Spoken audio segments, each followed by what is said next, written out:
সরকার এই পুলিশের বিচার করতে পারবে না। শিক্ষকদের সমাবেশে বক্তারা। সরকার একটা তদন্ত কমিশন করেছে ৩ সদস্যের। এই কমিশন পুলিশকে আওতায় আনবে, যে পুলিশদের একেবারে ছবি প্রকাশ পেয়েছে। এটা শিক্ষকরাও বিশ্বাস করে না, দেশের মানুষও বিশ্বাস করে না। এই কারণেই সমাবেশে বক্তারা এই কথা বলছেন। আজকে ঢাকা বিশ্ববিদ্যালয়ের অপরাজেয় বাংলার পাদদেশে নিপীড়ন বিরোধী সমাবেশে বিশ্ববিদ্যালয়ের শিক্ষকরা এই কথা বলছেন।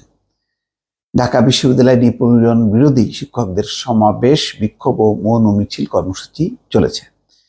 দেশের বিভিন্ন বিশ্ববিদ্যালয়ের শিক্ষক শিক্ষার্থীরা এতে অংশ নিয়েছেন। সমাবেশে বক্তারা বলেন, সরকার পুলিশের কাঁধে ভর করে আছে, তারা এই পুলিশের বিচার করতে পারবে না। বৃহস্পতিবার নির্ধারিত সময় বেলা 11টার দিকে বৃষ্টির মধ্যেই ঢাকা বিশ্ববিদ্যালয়ের অপরাজেয় বাংলার পাদদেশে নিপীড়ন বিরোধী শিক্ষকদের সমাবেশ শুরু হয়। বৃষ্টির কারণে শুরুতে অল্প সংখ্যক শিক্ষক শিক্ষার্থী সমাবেশে অংশ নিলেও বেলা বাড়ার সঙ্গে সঙ্গে সেখানে অনেকে জড়ো হতে থাকেন। সমাবেশে শিক্ষকরা বলেছেন, গর্দান হত্যার বিচার তলোয়ারের কাছে চাইতে পারি না। সরকারের যে পুলিশ বাহিনী সাধারণ ছাত্র জনতাকে হত্যা করেছে, তারা এই পুলিশের বিচার করতে পারবে না। জাতিসংঘের তত্ত্বাবধানে এসব ঘটনা বিচার হতে হবে। সরকারকে এসব হত্যাকাণ্ডের সুষ্ঠু বিচার করতে হবে। শেখ হাসিনাকে স্বেচ্ছায় পদত্যাগ করতে হবে।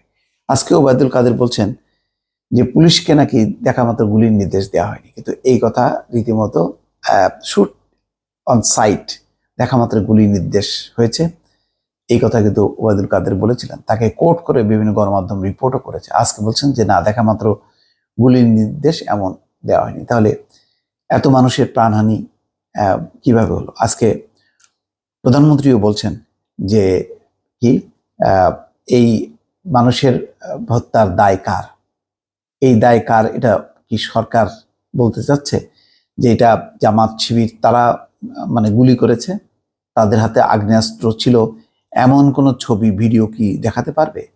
যাদের ছররা লেগেছে, গুলির ছররা এই অসংখ্য মানুষের গায়ে, এটা কি জামাত শিবির মেরেছে নাকি বিএনপি মেরেছে? শিক্ষকরা বলেন, প্রতিবাদ করলেই বিভিন্ন ট্যাগ লাগানো হয়, এটা বন্ধ করতে হবে। শিক্ষা প্রতিষ্ঠানগুলো অবশ্যই খুলে দিতে হবে। হত্যাকাণ্ডের বিচার এই সরকার করবে না, কারণ তারা নিজেরাই খুনি।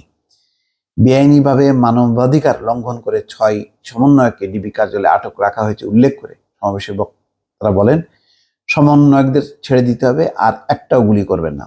তাদেরকে ইতিমধ্যে চাপের মুখে ছেড়েও দিয়েছে। সরকারের উন্নয়নের খোলস, চেতনার খোলস ভেঙে পড়েছে।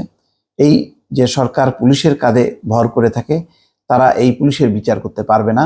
চেতনার ব্যবসা, মামলাবাজি বন্ধ করতে হবে।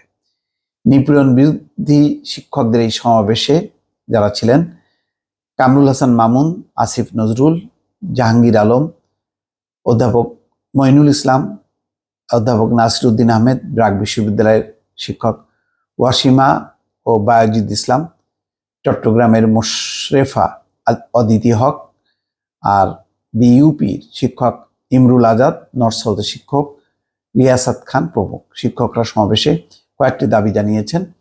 তারা বলেছেন, হত্যাকাণ্ডের বিচার ও আটক শিক্ষার্থী সহ অন্যদের নিঃশর্ত মুক্তি দিতে হবে, কারফিউ তুলে নিতে হবে, ব্লক রেডি নামে গ্রেপ্তার বন্ধ করতে হবে, সব প্রতিষ্ঠান খুলে দিতে হবে। সমাবেশ থেকে শিক্ষকরা আগামীকাল শুক্রবার বেলা 3টায় জাতীয় প্রেস ক্লাবের সামনে দ্রোহযাত্রা কর্মসূচি ঘোষণা করেছেন। তারা দ্রোহযাত্রা নিয়ে প্রেস ক্লাব থেকে কেন্দ্রীয় শহীদ মিনারে যাবেন। এতে অংশ নিতে বিশ্ববিদ্যালয়ের শিক্ষক, প্রকৌশলী, চিকিৎসক সহ বিভিন্ন শ্রেণী পেশার মানুষকে আহ্বান জানান। এদিকে 1.25 ঘন্টা বক্তৃতা শেষে শিক্ষকরা ক্যাম্পাসে বিক্ষোভ মিছিল করেন। অনেক শিক্ষককে ঢাকা বিশ্ববিদ্যালয়ের ক্যাম্পাসে ঢুকতে দেওয়া হচ্ছে না, এমন খবর শুনে সমবেত শিক্ষকরা বিক্ষোভ মিছিল নিয়ে নীলক্ষেত বিশ্ববিদ্যালয়ের প্রবেশ ফটকের দিকে যেতে থাকেন। পরে তারা খবর পান শিক্ষকদের ঢুকতে দেওয়া হচ্ছে। এরপর তারা বিক্ষোভ মিছিল নিয়ে রাজু ভাস্কর্যের দিকে যান। বেলা 1:45টার দিকে তারা রাজু ভাস্কর্য থেকে মৌন মিছিল নিয়ে শহীদ মিনারে যান। সেখানে তারা শ্রদ্ধা নিবেদন এবং 1 মিনিট নীরবতা পালন করেন। দর্শক, এই ছিল শিক্ষকদের কর্মসূচি। তার মানে এই কর্মসূচিগুলি কিন্তু অব্যাহতভাবে চলবে। সুতরাং এই বিচার বিষয়টি যদি নিষ্পত্তি না হয়, পরিস্থিতি কিন্তু আরো টালমাটাল হবে বলে অনেকে আশঙ্কা করছেন। ভালো থাকবেন। আল্লাহ হাফেজ।